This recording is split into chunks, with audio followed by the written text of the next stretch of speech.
Welcome to the History Unplugged podcast, the unscripted show that celebrates unsung heroes, myth-busts historical lies, and rediscovers the forgotten stories that changed our world. I'm your host, Scott Rank. Welcome everyone to our series on the most important battles in the Civil War. This is possibly our marquee episode, the Battle of Gettysburg. If you know very little about the Civil War, which before the series I would include myself in this camp, and depending on what you think of my opinions, you might still think I'm in that camp, but definitely not James, who has been guiding us through this very well. We are going to look at the Battle of Gettysburg. If you remember in the last episode, we looked at the fall of Vicksburg, which was a critical city that allowed the Confederacy to maintain control of the Mississippi River, allowed it to ferry equipment and troops up and down it, most importantly, gave them access to the American West and Mexico, and gave them the supplies they needed to continue the war effort. Vicksburg fell, which some refer to Vicksburg as one of, if not the turning points of the Civil War. But at the end of Vicksburg, after the city's fall, news came from the east of something else that happened and that was catastrophic for the Confederacy, but we didn't mention what that was. Well, Gettysburg, you may have heard about it in class if you're from the United States. Some have also considered it the turning point of the Civil War. But before I say why, I don't want to do any spoilers if this is a spoiler for you, just to set a tiny bit of the stage before James picks it up, this is following Lee's incredible victory in Chancellorsville. He's probably riding higher than any other point in the war, and he wants to solidify his advantage, and he wants to attack again. Something is about to change on the Union side. The leadership is different than what we saw with previous generals. So let's start off with the big context. So James, what's happening with the strategic situation in the East in May and June of 1863? We're out in the West, or the Midwest as we call it now, but what's happening in the East? Okay, in the East, it has not gone well at all for the Union. It has just been one disaster after another. The Union had lost several battles in a row, or at best they'd had a draw here and there.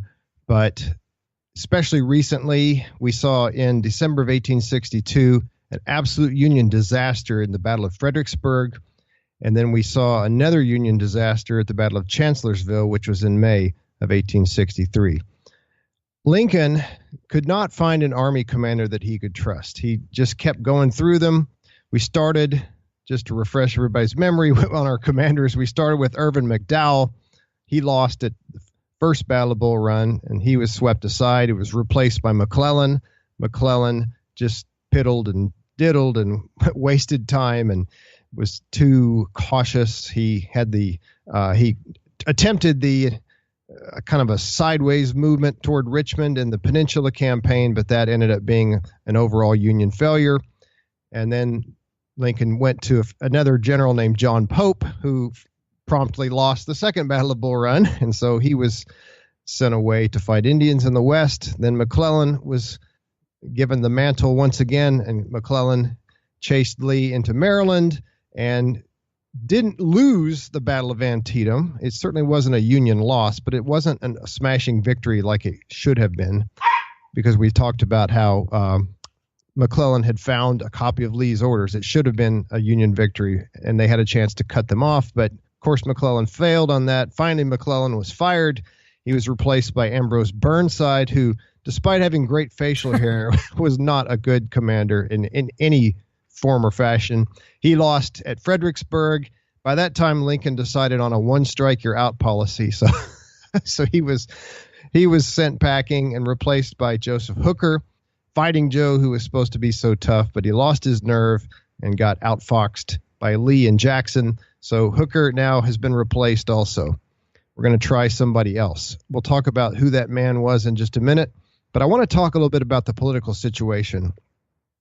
The lack of Union success in the East was encouraging a peace movement in the North. There were a group of anti-war Democrats called Copperheads, and they said the war needed to be ended right away and that the Union just ought to be restored the way it was. You also had war Democrats who were in favor of the war, but certainly not emancipation. We talked about in our special episode on emancipation how the war was gradually moving in the direction of being a war to end slavery as well as to preserve the Union. But the Democrats wanted no part of that. They just wanted to, in the case of the war Democrats, defeat the rebels and then go back to the way things were. In the case of the Copperheads or the Peace Democrats, they just wanted to just stop, just peace now at any price, pretty much. And the Union had to impose a draft in 1863. The Confederacy had done it 1 year earlier, but the Union was running out of volunteers, and as we've seen, men are being killed in these battles in the tens of thousands. So they imposed the draft, but the draft was very unpopular, especially in certain cities like New York City. It was very, very unpopular. There's going to be draft riots later, but this draft encouraged the anti-war movement. It's funny, when we think of anti-war movements, we think of Vietnam, but there was a pretty decent-sized anti-war movement during the Civil War as well. And this draft gains the Copperheads' support.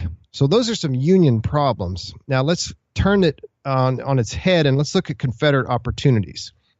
We saw, again, just it bears repeating one more time, that the two main Union armies in the East, the Army of the Northern Virginia under General Robert E. Lee and the Union Army of the Potomac under General Joseph Hooker, they faced each other in Northern Virginia. They had the Battle of Chancellorsville, but after that, both armies pretty much just stayed where they were. General Braxton Bragg, who was out in the west in the Tennessee area, he and General William Rosecrans faced each other in East Tennessee. We talked about that a while back. Grant was operating against Vicksburg, so we're going back in time a little bit. We had already concluded the siege of Vicksburg in our last episode, but now we're going back a little bit earlier. So Grant is in front of Vicksburg. He's laying siege to the city.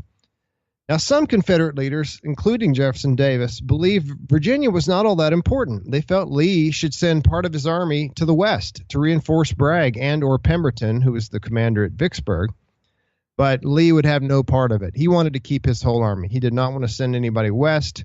And Lee had a new plan to invade the North once again. Because, as we've seen before, armies eat, and they eat a lot, especially great big armies like these where you have around 100,000 men. So Virginia is starting to be stripped bare of all of its crops, and Lee feels like in order to keep his army alive, just to keep them fed, he's got to go somewhere else.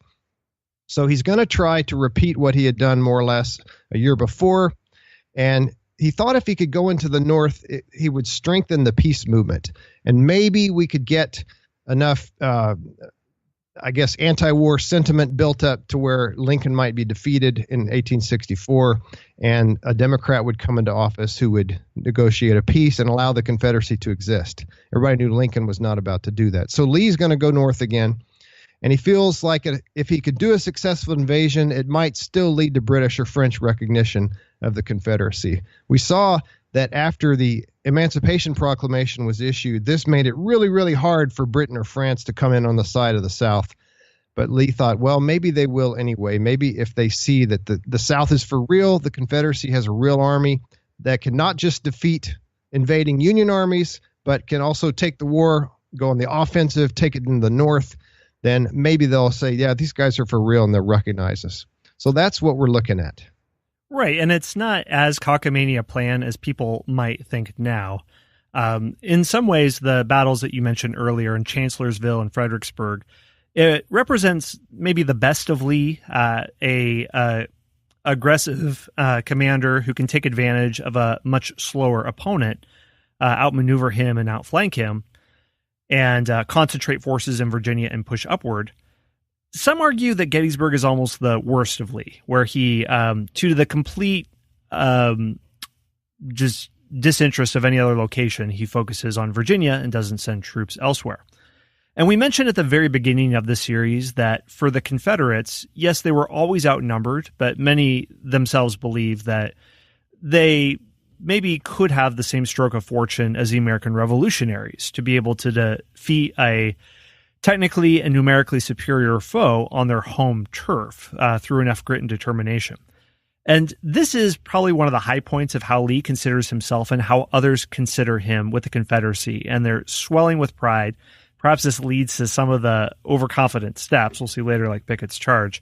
But there's one thing that Lee says to Hood about the men in the Army of Northern Virginia, and he says, "I agree with you in believing that our army would be invincible if it could be properly organized and officered. There never were such men in an army before. They will go anywhere and do anything if properly led." So his confidence about his soldiers, I mean, it makes him think that the Army of Northern Virginia was practically invincible. And there's some other generals who almost have the same kind of sentiment and tremendous confidence in Lee that he can lead his men to great victory and follow whatever order he gives him. So that's some of the context. All right, so what happens when Lee moves north? Okay, before we head north, or before Lee heads north, I need to mention that he had sent one of his corps, the one under General Longstreet. He sent them off basically on a giant foraging expedition. They went to try to find food, and they were separated for a while. Longstreet was not even at the Battle of Chancellorsville, but now he comes back, and so Lee's got his full army. He's got 75,000 men, and they're feeling their morale is extremely high. They're feeling very confident, as you mentioned. I'm reminded of this saying. My dad was a Marine and very proud of it, of course, like every Marine, and rightly so. And he had this sign one time that said, "The Marines have done so much with so little for so long that they can do anything with nothing forever." So I think Lee wasn't commanding Marines, but I think he kind of felt that way, and a lot of his men did as well. It's just simply amazing to think that Lee's army was always outnumbered, always outsupplied.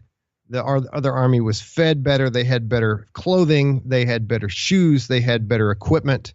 And yet Lee just kept winning and winning. So it's time to take a shot at going north one more time. So here we go. Lee's army had 2 corps. And remember, a corps is roughly, I don't know, maybe 15,000 to 20,000, or maybe even more in this case. Maybe up to 40,000 in some cases, but he had 2 corps, one under Longstreet, one under Jackson. Now, Stonewall Jackson is dead, of course. He was really Lee's right-hand man, his most trusted subordinate. Longstreet is also very, very much a valuable subordinate to Lee, but now he's got to bring some new people up and kind of move them up through the ranks, and so he cuts Jackson's corps into 2, making a total of 3 now, one under Longstreet, one under fellow named A.P. Hill, and one under Richard Ewell. All these men are Virginians, by the way, except for Longstreet. He called Longstreet my old war horse. He was one of only 2 generals that Lee actually gave a nickname to, and I'll save the other one for later. June 9th, Lee was preparing to set off. His cavalry, led by Jeb Stuart, was attacked by Union cavalry under Alfred Pleasanton at the Battle of Brandy Station. This is interesting because it's the largest cavalry battle ever held or ever fought in the Northern Hemisphere. There were 10,000 men on each side, and in the end, Stuart drove the attacking Federals away. And let me just say one more thing real quick, and that is that cavalry, I'm sure people have heard the earlier episodes, right? You have? If not, turn this off and go listen to the earlier ones.